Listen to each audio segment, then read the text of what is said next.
back, students. We are Culture Core Academy, bringing you the latest and greatest in fandom. Today we are going to be reviewing Loki, episode 3 from Disney+. So let's get into it. Yep. Already halfway through. It's crazy as that sounds. Yeah. So remember to like and subscribe, hit that notification bell. Yeah, let us know what you think about what we got to say in the comments. Yeah, please do. Please do. A lot of interesting stories being told in this episode.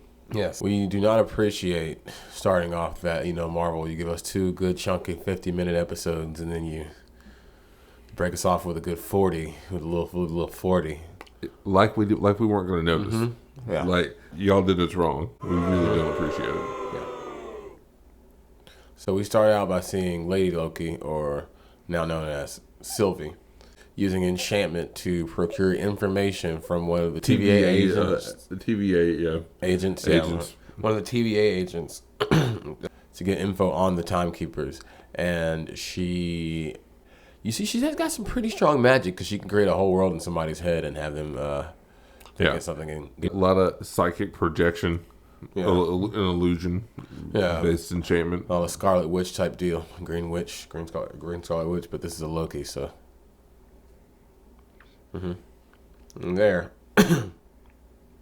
they get to the headquarters, the TVA headquarters, and that's where we end up. We figure out that that's where she was headed in through the doorway from the end of episode 2, and where Loki followed her was back to the TVA. I got to be honest, I kind of like that. Man, she was going straight to the source. Mm-hmm. We are soon to find out that's because this was not something that Sylvie decided to do on a whim. It was a lot of time to coordinate and planning going into this. I guess rightfully so. She came in ready to jack with anybody and everybody, and she did. Yes. Speaking of her preparation, Caleb, you had something to say about the TVA and its lack of hand-to-hand combat training. TVA, take a moment. We need to have a talk about this. Y'all need to seriously invest in some hand-to-hand combat. Like, you guys are getting destroyed. She's 3-0 with you guys. Like, I mean, she does it every episode. You guys really, if you guys literally have all the time in the world, y'all can't learn Krav Maga or something. Yeah. Like, dude, learn something. Yeah, you need some Krav Maga. I agree. Sylvie just bashes her way all the way up to the doors where we are assumed to believe that the timekeepers are behind. Then our Loki comes in and to try to stop her, and the little scuffle ensues. What do you think about the hand action? So he does have hands, and he was just trying to talk because Zach Brown Band last episode let him know what the deal was. I mean, he really did. Good Lord have mercy. Man. So Loki does have hands, as we can see. We already knew that. Yeah, when he's prepared. When he's prepared, so they kind of go back and forth. They seem to be kind of coming to a little bit of agreement, and at least I thought they were. They were definitely talking more and trying to hit each other less. And then we see Renslayer with a squad of TVA agents show up. In a funny way, Sylvie tries to make a hostage situation happen. Yeah. That Renslayer is quick to point out, like, oh, that's not a thing. We don't be caring about the variants like that. You can go ahead and kill them if you need to. Yeah, we don't. Yeah. But anyways, they have this scuffle ensue, and in the midst of that, Loki gets a TemPad that Sylvie had on her, and they end up transporting themselves out of, I guess, the imminent harm of the TVA. Yeah.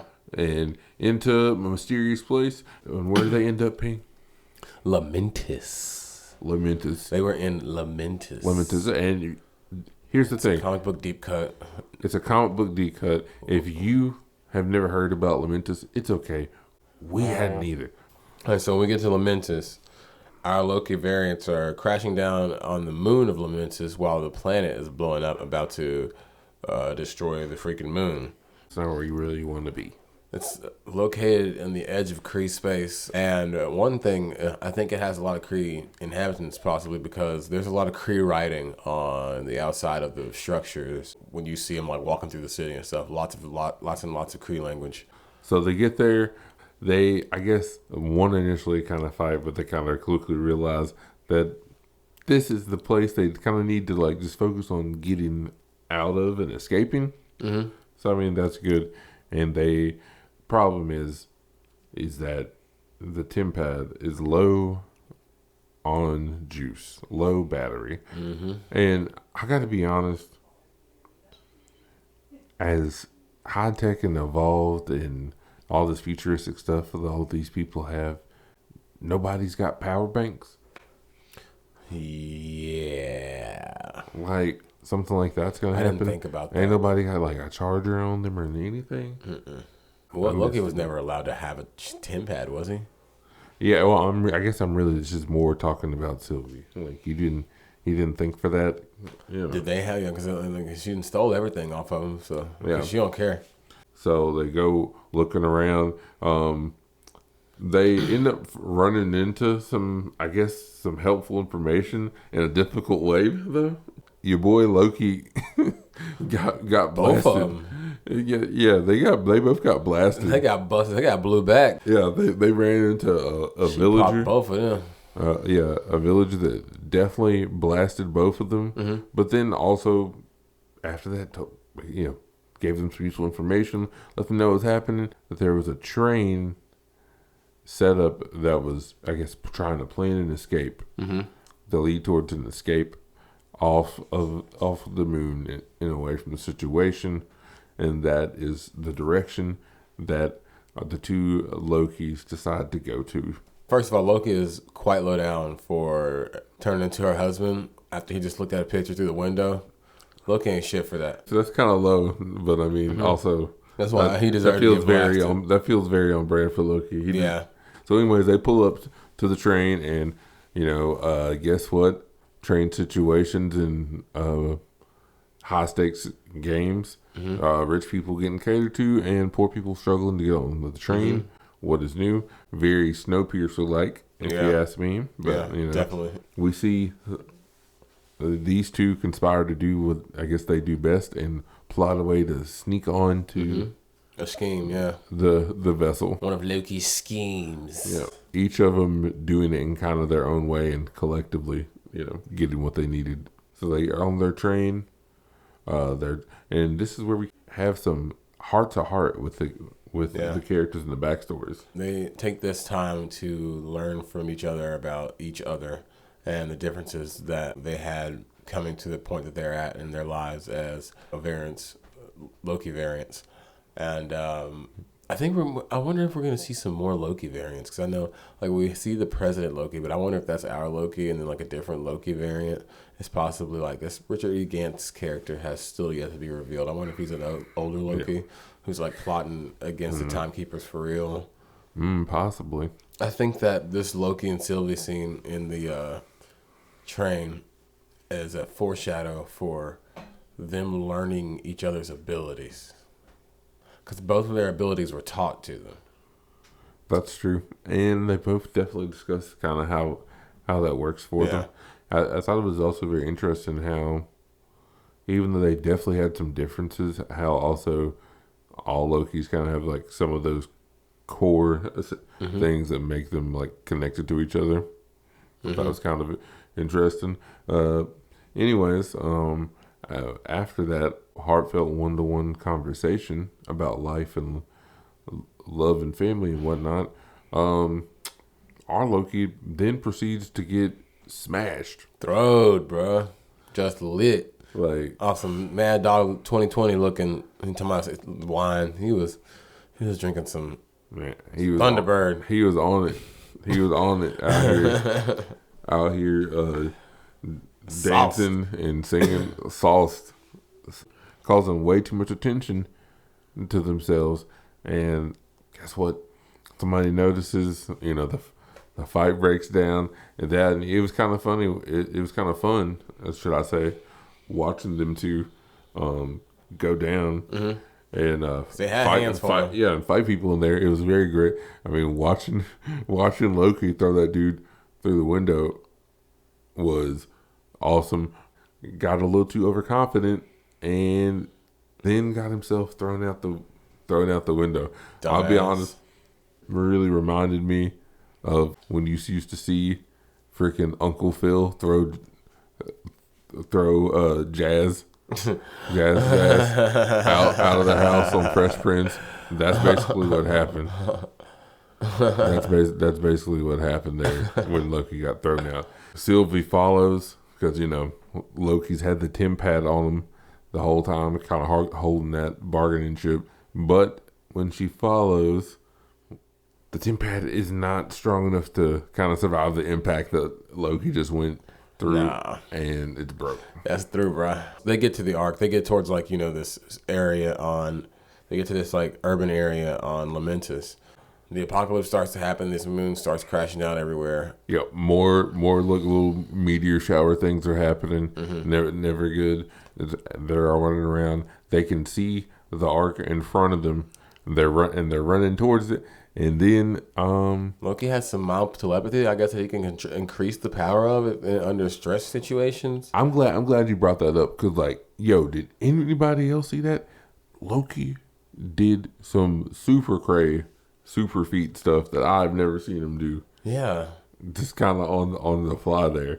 But yeah, Loki came through with the mad telekinesis on that little feat there. Very impressive. But the problem is that they still pull up in just enough time to see the arc get smashed by that little meteor shower that was happening. And that was the end of the episode. So, early theories, I think that the next episode might be President Loki, and I think that looks like our Loki. I just wonder how he found a crown, but that looks like an apocalypse ravaged place. Is it gonna be that planet? Is it gonna be Lamentis, and he's trying to rule it after it's been destroyed? I don't know. I mean, is that happening, purpose. Or is it something that's gonna involve TVA related? Mm-hmm. I mean, because that's one thing that was different about this episode is that it was really an episode that focused heavily, really just on Sylvie and Loki. You only saw Renslayer a little bit at the beginning. You didn't see Mobius at all. It was solely focused on Lamentis. So you have to imagine at some point, maybe in the next episode, probably early on, that we're going to see some sort of activity from them as well. Mm-hmm. It's going to be very interesting to see, and whatever happens, it's going to be sure to be Fast and Furious, I think, from here with knowing there's only 3 episodes left. Yeah. They have a habit of jumping the gun on them last 3 too. Yeah. So happened with Falcon and Winter Soldier, happened with WandaVision. And we got that. Yep. That big reveal that all the Timekeeper, all the TVA agents are variants. And that's the thing. If you were somebody out there that happened to be, not into all this interpersonal one-on-one talking, and you wanted I guess more action and you wanted more TVA, you didn't necessarily get that here, but that particular bit of information right there that was dropped at that episode, that's crazy, was crucial. That opens up a whole new multiverse of theories in itself, pun intended. But I had a personal theory that Mobius was a Loki variant. And now that's changed because if they're all variants, then maybe he's pulled from a place where he likes jet skis and can't remember. Miss Minutes have something to do with erasing their minds and stuff. Also, is that the brainwash program? The TVA cartoon and the flyers everywhere looks very propaganda megalomaniac-ish. Also, we got to ask: does that mean that it's possible that Casey from the TVA was really was Pillboy? He's a Pillboy variant, and he was Pillboy, and then they took him. Yeah, he's a Pillboy variant. That man, TVA got him. Man, so a lot of theories. That one bit of information that we did get pieced together is something that is very, very impactful. It has to be. Yep. I mean, it certainly feels that way. It certainly does. But I guess we're just going to have to sit here and keep theorizing and wondering all the way until next week. Yep. And we'll catch you guys next time here on Culture Core Academy. Until then, make sure again, holler at us on any of our social media handles. You know the business and where they are. Caleb be talking, Ping Rose Plays, and Culture Core Academy, of course. Thanks for being with us. Class is dismissed.